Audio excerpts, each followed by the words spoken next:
नारायणराव राणे राज्याचे एक महत्त्वाचे ज्येष्ठ नेते आहेत. राज्याचे मुख्यमंत्री म्हणून त्यांची प्रभावी कामगिरी राहिली. वेगवेगळ्या मंत्रिपदाचा कारभार करत असताना कोकणाच्या विकासासाठी त्यांचं योगदान मोठं आहेच. संसदेमध्ये सुद्धा त्यांची कामगिरी आहे. 5 वर्ष ते देशाच्या मोदी साहेबांच्या मंत्रिमंडळामध्ये काम करत होते.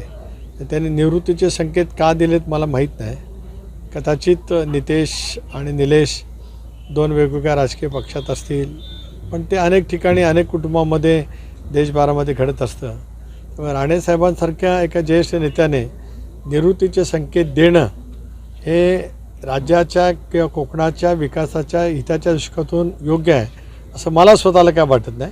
माझे आणि नारायण राणेसाहेबांचे अतिशय जिव्हाळ्याचे संबंध आहेत, कौटुंबिक संबंध आहेत. पण मी स्वतः नारायण राणेसाहेबांचा जो पण बोलेन, नितेश निलेश या दोन्ही यांच्या जो माझे संबंध आहेत मी त्यांच्याजवळही बोलेन.